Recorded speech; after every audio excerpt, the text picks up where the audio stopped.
everybody, welcome back to my channel. My name is Julia.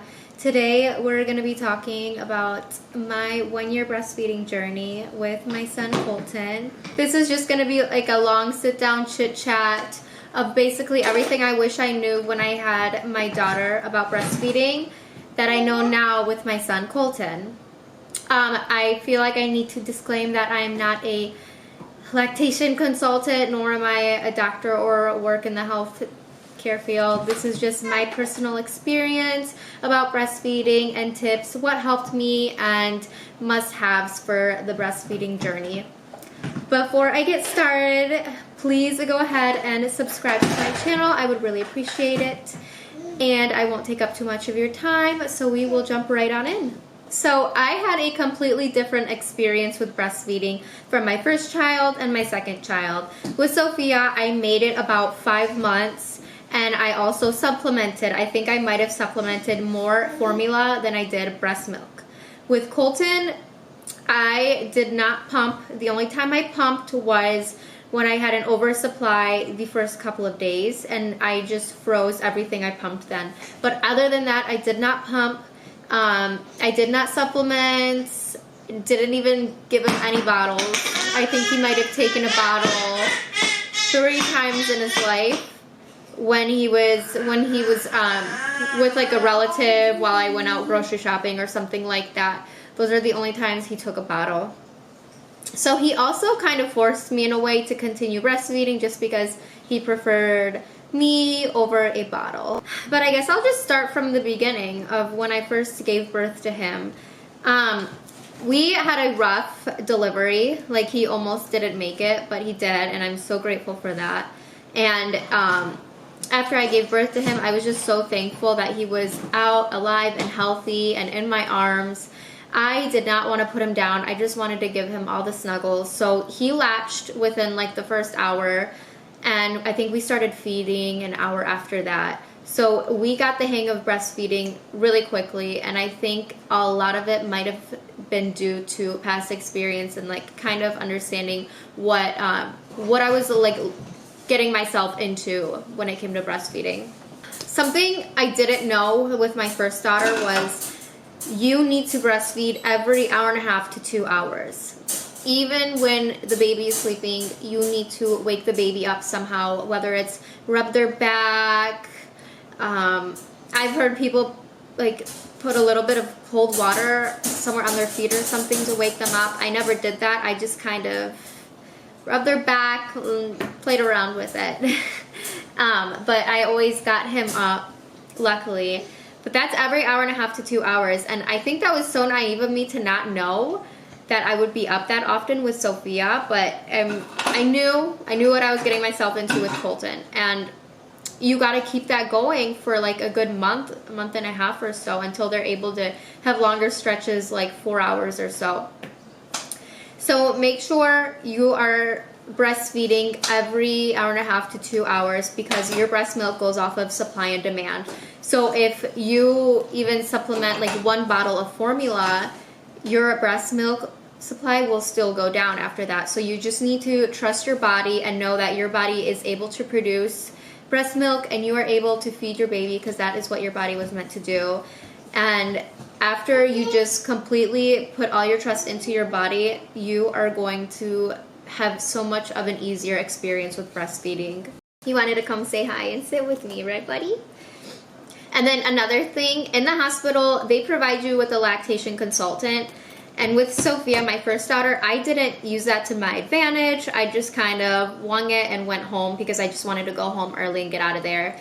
With Colton, I didn't feel like I needed a lactation consultant. However, if you feel like you need one, use it because they are so helpful too, most of them. The reason I didn't pump was because I feel like when I would pump, I wouldn't get as much breast milk out as I normally would if I was just nursing. I would maybe get out like 2 ounces tops, versus when I would breastfeed and nurse, I was used as a pacifier also. So it also kind of helped my supply in a sense because I would nurse for much longer. But obviously that's not the case for a lot of people. Luckily, I didn't go back to work. I got to stay home with my kids. But I know a lot of people do have to go to work, so pumping is like their main source and it's kind of what they have to do. So don't get discouraged, just pump as consistently as you can. I know the first couple months is rough because it has to be like every 2 hours to maintain that supply, but after a couple of months or so you can go up to like 4 hours, which is really nice. The way I knew that my son was getting enough to eat was lots of wet and poopy diapers. I feel like every hour or hour and a half even, I would change it. There would be a blue line on the diaper, and I feel like that's just the only way you could really know if they're getting enough food is lots of wet and poopy diapers, just because they can't really express that to you if they're full or not. And then obviously checkups.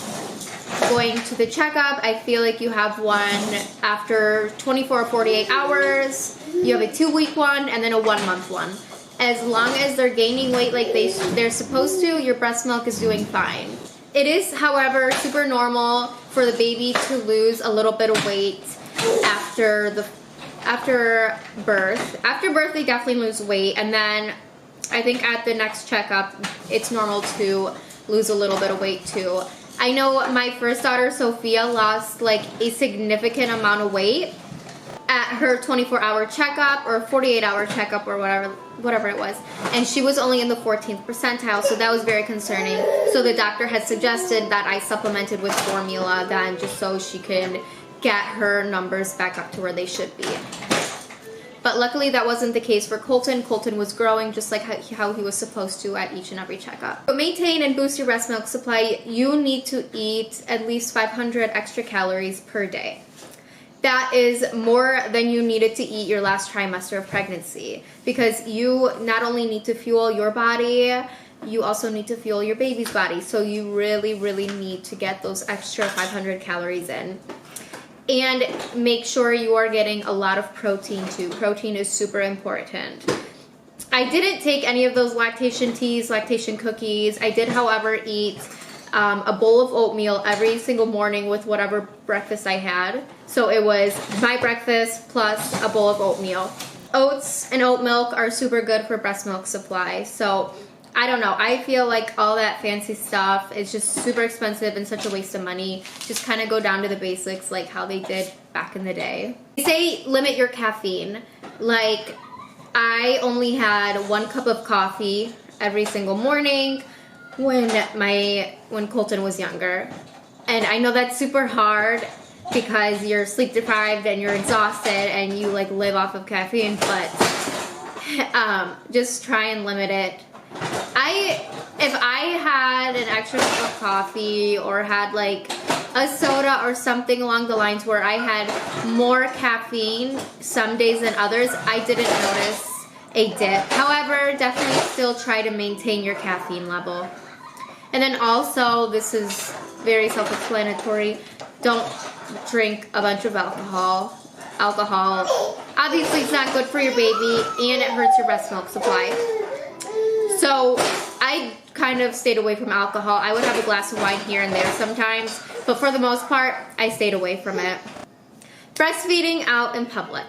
I don't know why that's even like a thing, why anybody should feel embarrassed to breastfeed out in public, why anybody feels like they need to put a blanket over their baby to feed them. That shouldn't even be a thing. However, it is a thing, and I feel like you shouldn't feel embarrassed to breastfeed your baby and to feed your baby out in public. Like, they need to be fed. Your breast milk is their only source of food the first like 4 to 5 months. Like, you need to feed your baby, and if someone has a problem with that, then they can look away.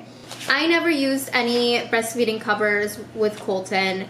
I normally wore like a baggy shirt or like a sweater like this. Everybody would always be like, are you breastfeeding? I can't even tell that you're breastfeeding because everything would literally be covered. You just wear something baggy, obviously a nursing bra underneath, and you're good to go. I know with my daughter Sophia, I was super embarrassed about it for some reason. Like, if I was at a family member's house, I would need to go to the other room to feed Sophia or pump or whatever I had to do. But with Colton, wherever I was, if he needed to eat, I would feed him right then and there. I didn't care. I didn't go a single night without my son yet. I had him by my side at all times. I think the longest I've went without Colton by my side is 4 hours tops to do some shopping, and that's about it. But that's kind of what it comes down to when it comes to breastfeeding. You need to have your baby by you at all times just because you're their main source of food supply. Unless you have stuff pumped up, which is fine, then you can send them off to whoever you want, and they'll feed them with a bottle. But then you also got to make sure that even though he's gone, you're still pumping to maintain that breast milk supply. But I am looking forward to the day that I am done breastfeeding so I can get a full night's rest, because I am still up maybe 1 to 2 times a night breastfeeding him. So it's definitely hard, it's challenging, especially if you're doing it long term. It is not easy. I didn't start feeding him solids until he was 5.5 months old. And I feel like I got a lot of like crap for that from people, because they would be like concerned, like, why aren't you feeding him solids? Like, he needs to be eating solids. But I wanted to wait as long as possible, because when you start feeding him, your baby, solids, your breast milk supply will go down just a smidge, just because they're fuller often and aren't needing to be fed as much. So I tried to wait as long as possible. I wanted to go to the 6-month mark, but I made it up to 5.5 months. And of course, there are those old-fashioned people that'll be like, you're starving your child, you need to feed them formula. Your child is not getting enough food if you're not feeding them formula. And it's funny because I had just learned the other day that in the 1970s, 1980s, the majority of moms were feeding formula. So that's why a lot of old school, old-fashioned like moms are pushing you towards formula. And that's not the case. You could totally feed your baby solely breast milk for 5.5 months and they will not starve.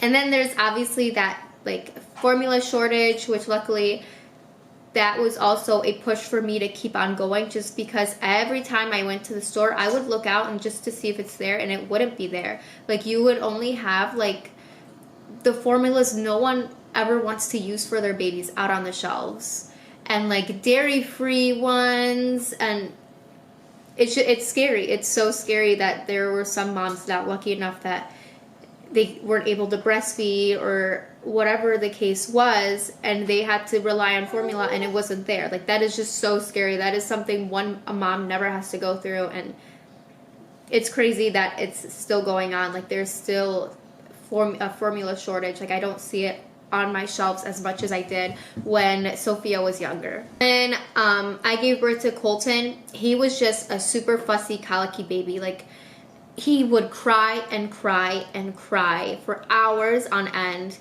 And I'm not like, I know newborns cry, like babies cry a lot, but this was different. He would scream like in pain, like scorching pain. Like, you would see his back arch, his everything. Like, he was just in pain crying. So I had to go through a couple of doctor's appointments to figure out what was wrong. And he had a dairy sensitivity, a dairy and soy sensitivity. So you might, like me, have to be one of those unlucky ones that have to give up dairy and soy to continue breastfeeding, just because some babies have an allergy or dairy sensitivity to it. So that's tough. I only had to give it up for 5 months, and then around the 5.5 month mark, I started reintroducing it, and luckily he was a lot better by then. But on top of giving up dairy and soy, I also had to give him some kind of medication. I can't remember, like gas or something. I can't even remember. It was like to help gassy tummies. So on top of all that, after we got everything figured out, he was the happiest baby. So easy and just so calm. Didn't cry often. But it was a rough like month and a half until we figured out what was wrong with him. I don't know if all that was enough information or not enough information. But to summarize everything, I think I would just have to say, trust your body. You can do it. Get a good latch. And if you can't get a good latch, get help from a lactation consultant, because they will help you. Don't leave the hospital until you get a good latch. You don't need any of those fancy stuffs that they try to sell you, the teas, the cookies, or whatever. You don't need it. Just eat oatmeal. Just eat your 500 calories. Your breast milk will be fine without it. The first 1 to 2 months, wake your baby up every 1 to 2 hours, 1.5 to 2 hours. After that, I think it's like 3 to 4. Just make sure your baby's up and keep on breastfeeding. It's a supply and demand. Make sure your baby's getting lots of wet and poopy diapers, and do not care about what other people think if you need to breastfeed in public. Don't worry about that. Nobody's gonna judge you. But yeah, I think that pretty much sums it up. I do, however, want to go over my number 1 must-haves that really, really helped me out when it came to breastfeeding. Ooh. I think the main thing that helped me out was a boppy. Like those big pillows that wrap around your belly, and you could just pop your baby on top, and you get like the perfect, your baby's at the perfect height to breastfeed. I know the boppy itself is like $30, so it's not a cheap thing. However, it was so worth it for me. I brought it to the hospital. I carried it around everywhere with me, and it would help me out so much. Especially, it helps your back out, because you will get such bad back pain if you're hunched over breastfeeding all the time. So boppy, I feel, is a number 1 must-have. But even if you can't get a boppy, just grab like 2 pillows, stack them on top of each other, and boom, it's perfect. Just make sure you have something to support your arms, because you don't want a hunchback, you don't want your back pain. Like, you're already going to be carrying your baby enough as is. You don't want to put your body through extra stress than it should. Nursing bras. I'm going to link my favorite nursing bras down below. I got the one I wear the most at Target, and it's like perfect. It looks like a normal bra, so your boobs don't look like smushed and saggy like some of the other nursing bras. It's perfect, and it just has that clip. I honestly don't have very many nursing bras. I feel like that's unnecessary. I think I have like 4 to 5, and I just reuse and wash, just because you don't need a million. You're not going to be breastfeeding forever. A million is not necessary. Nursing friendly shirts. Definitely wear, like, the first couple months, wear something baggy. You don't want to wear like a bodysuit if it's super tight up here, or it's like a turtlenecks. You don't want to wear turtlenecks. Right? I'm literally wearing a turtleneck. You don't want to wear like super tight turtlenecks. That'll restrict you from like pulling it on your shirt or pulling up your shirt, especially like a turtleneck bodysuit. Definitely, that's a big no-no. You don't want to do that when you're breastfeeding, just because you're gonna have hard to access.